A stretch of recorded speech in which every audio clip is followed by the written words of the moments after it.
What separates the kids who thrive long term in sports from the ones who burn out and walk away? And maybe a different way to ask that would be like, what were the early signs or the habits that you saw in families in their approach to sports that led to that long term success, however they define success?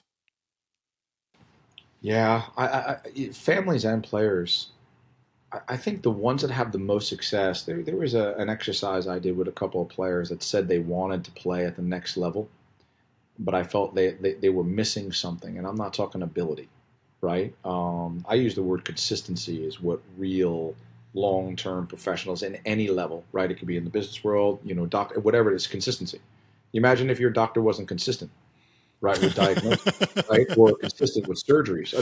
But My that wife's a separates. cancer nurse, so I That's what I'm just, saying. yeah. Like, do you imagine that, right? Like, so it is consistency is a great thing in anything, right? But with that being said, it's like self-driven athletes, not parent-driven athletes, right? And even as adults, like I want to have the motivation to do the dishes. I don't want to be told to do the dishes. Because when I'm told to do something, there's hesitation. You know what I mean? It's I don't know why the human brain works that way, right? And I tell guys all the time is like we have rules and structures, like where they do it at the beginning when they get here because they have to. We have a winning team and they grow when they start doing those habits because they believe it's the right thing to do for them to reach their goals. And I think the players that have had the most success have been internally motivated, not externally motivated by me or their family.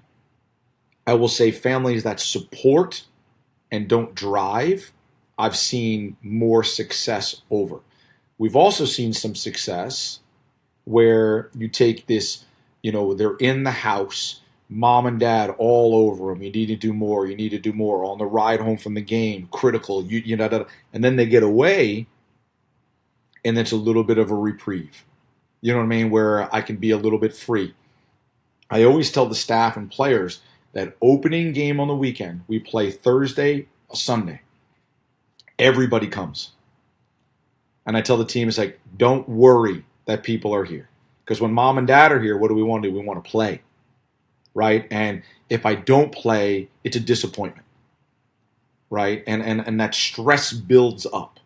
So the ones that come in and just want to enjoy seeing their kids be happy, playing or not, I believe that is a big change in the mentality of a young student athlete. And I was saying that exercise that I do is I put a circle, right? And then I like in just in there is like players that you played with that were here that have gone on, like or just players you played with that were self motivated, right? That did things the right way both on the field and off because they do not separate, right? Who are they? And then guys that took shortcuts and stuff, right? Who were they? And it's interesting is the guys that took shortcuts and stuff, that doesn't mean they didn't reach their goals short term.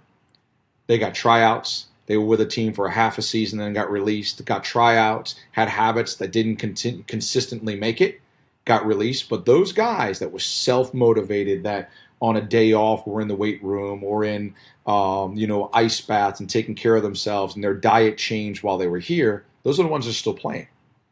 Those are the ones that everybody's envious of and want to challenge and chase them. So